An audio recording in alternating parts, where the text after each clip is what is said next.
Hey there, it's been a while. Sorry about that.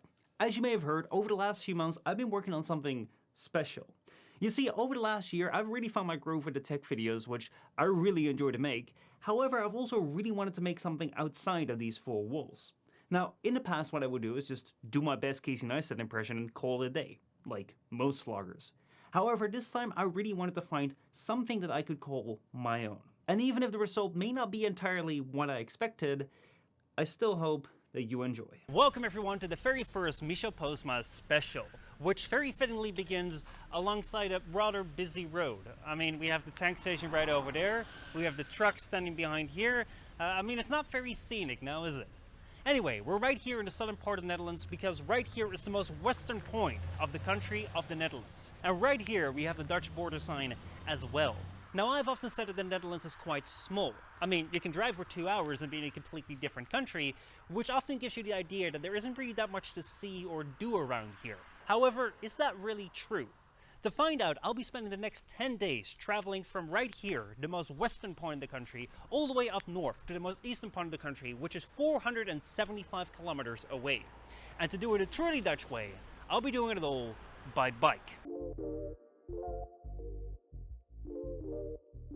This right here is the bike that I'll be using for this very trip. It's a Cube Travel Exec and it's a top of the line bike, I believe. I don't know all that much about bikes, but one thing that I do know is that this one is driven by a belt instead of a chain, which should, one, give me less treble, and two, should give me less greasy fingers should it come undone. Other features of this bike include a bike computer right here, which will keep track of our distance and show us very great speed, if I put in a lot of effort. Then we also have a nice little bell right there, which we'll probably need to use quite a bit. And then the best feature on this bike that will get me through this entire journey is, of course, the map of the world that is printed on the frame. That should show me in my hour of need where I need to go, hopefully.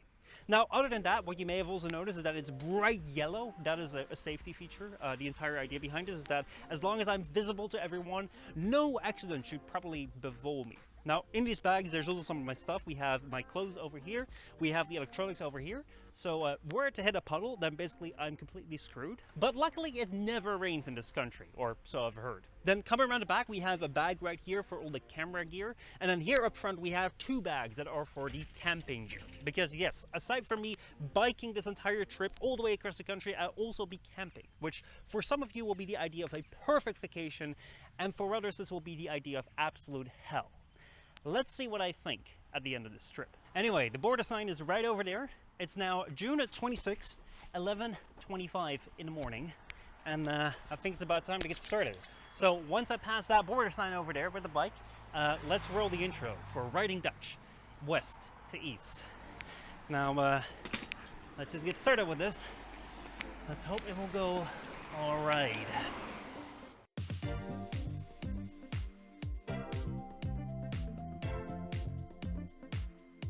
As I get started on my journey from the edge of the country, I notice that it's actually not all that easy to find where abroad ends and the Netherlands begins. You saw that just a second ago with like the house at the border where like one part was in Belgium and the other part was in the Netherlands.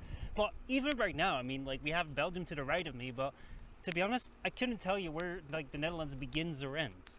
Because like here in this part of Western Europe, we don't really have to worry about defending ourselves from other countries. So because of that, we can have our borders be way more open and just freely travel between them. However, that wasn't always the case. A perfect example of this is the city of Sluis. This country town, established in 1270, used to be a strategic port connected to the sea. Which, I must admit, is quite hard to believe, as right now we're about 20 kilometers inland. However, there used to be something here called a sea inlet, which is kind of like where the sea kind of slithers into the land, which made this a very strategic entry point into continental Europe. That is why many important battles were fought around this place. To give you a bit of a sense of scale, in 1340 there was this big war between the British and the French, where the French lost over 20,000 soldiers when their entire fleet was sunk around here by the British Navy. Which nowadays would be quite a feat to do, seeing that this is only like grasslands and trees now. It was battles like these which showed the need to fortify this place, which is why around the 1400s they decided to wall up this entire city. First starting out with these dirt walls you see over there, and then later on building these brick gates at 3 points of the city, which still stand to this day and are actually quite impressive to see. However, they're about the only thing that still stands to this day, as basically this entire place was destroyed during air raids in the Second World War.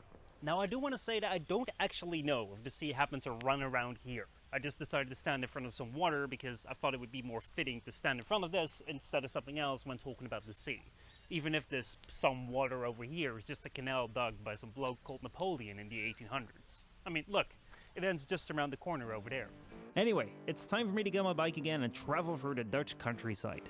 Fields like these can be found all over the Netherlands, making it, surprisingly, one of the largest agricultural exporters in the world. What's also very surprising is what I'd find next.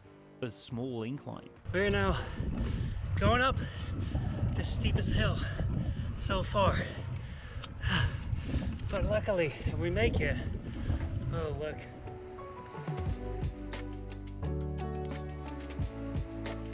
Now, I'm not quite sure whether I really appreciate how much history there is like in this country. Like a lot of tourists come up to Holland and they're like, oh man, there's so much history here. And yeah, like we kind of just went to a random village and then there's like this canal dug by Napoleon, but trust me, it's not really all that obvious. It's not like everywhere that there's some sort of like historical thing, or not like some sort of museum. Oh yeah, by the way, this right here is the Atlantic Wall. What you see right here is only part of the Atlantic Wall, as it's a collection of defensive structures built by the Germans all the way from Norway to Spain during the Second World War. Anyway, it's now time to get going on that boat over there. The province we're in right now is called Zeeland, or Zeeland. With the sea stretching very far inland, it really is a combination of sea and land that you have to cross via bridges, tunnels, or ferries like this one. This ferry right here serves as our connection to the city of Vlissingen, and for €7 you can go across on a boat that kind of stands on the water like this. Do keep in mind though that this right here is a Dutch ferry service, so you can only get on this by foot or by bike. Now, here's the crazy thing, which you can plan for, is that I almost wouldn't have made it here, because basically that ferry, for the first time ever, was out of service. As you may be able to tell by me squinting in the sun right now, it is really, really hot. It is one of the warmest days in June in like a long time, and basically both these ferries overheated in the morning. There was like an entire news article about it, and I was reading that, I was like, oh shoot, that's the ferry that I need to take. That's it though. Another big blow to my journey plans is that I was supposed to sit here because we're right here in Vlissingen. This right here is like the harbor city. Basically what you see here, you have like a big crane, you have like a big factory thing behind there. This entire city used to be like a big factory where they made ships, until at a certain point in time people were like, we kind of like to live here as well, and then they moved the entire like factory all the way away, and that's why there's like huge swaths of empty land still. Anyway, one of the things you always find in one of these like harbor towns or harbor cities is kibbeling, or fried battered fish. It's like some sort of like fish thing that you never get anywhere else, only in this country, and it's really, really good.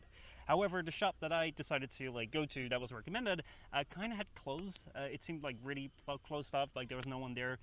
So yeah, right now we have to make do with something else that's kind of Dutch, which is bread and cheese, and that will be the lunch. Sorry, I'd kind of hoped to make it more of an exciting lunch than this, but yeah, if you're in the Netherlands and you are somewhere here and they have open kibbeling shops, go get some because it's really, really good. After enjoying my alternative lunch, it was time to get going again. So we're about halfway right now. We've done about 35 kilometers, and oh boy, it is kind of getting to me. I have to say that I was kind of expecting it to be harder and not so hard at the same time.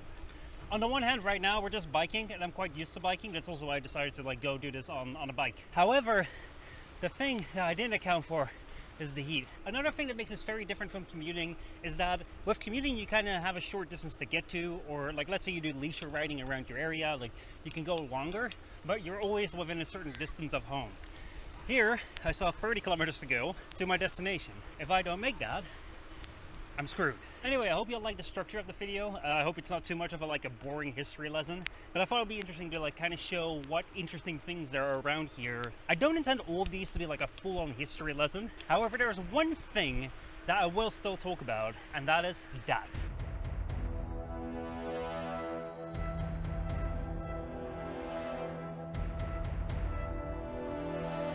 This is the Oosterscheldekering, a 9-kilometer long structure that's designed to protect the land over there from the sea over there. It is part of the Delta Works, which is a larger collective structure series designed to protect the Netherlands against the water, especially since the water flooding that happened in 1953. where the area behind me right here, as you can see, used to be part of the sea. This all used to be open right here. However, in 1953, within just the span of a couple of hours, a lot of seawater flooded right here into what you can see behind me. It's kind of a funnel of water between the two bodies of land. What happened is that basically the seawater rose about 4.5 meters, broke a bunch of dikes, and also killed a bunch of people in the process. As such, they decided to, at first, dam this entire place, just to make sure that, you know, the water would never get through. However, behind there are a lot of fishing villagers. There's a lot of like people with seafront access, and, you know, people were worried that they would no longer be able to access the sea, that this water would go away. So that's why they decided to build this right here. The Oosterscheldekering is basically a structure out of like many different gates that you can see right here. All these gates are controlled with these hydraulic pumps that you see up top there. Fun fact, by the way, these things right there, like how high that goes, corresponds with how deep the gate goes down. So you can kind of see as we bike along, like how deep the seawater is. Anyway, these gates right here, they're designed to automatically lower down whenever the seawater gets above 3 meters above the standard sea level. If that happens, all these gates just go down, and that's only happened about 27 times since this has been around in like 1980 something or so.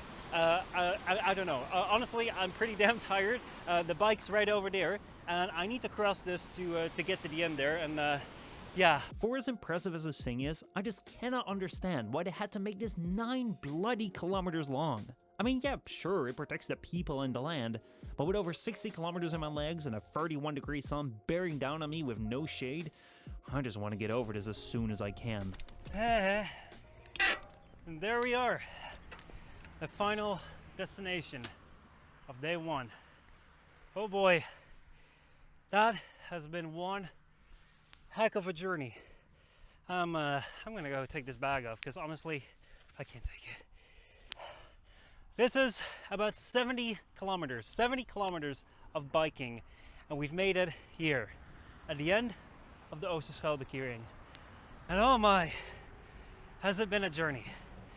I did not expect this to be so tough. There's 4 things that I absolutely underestimated, and together, my God, they're killing.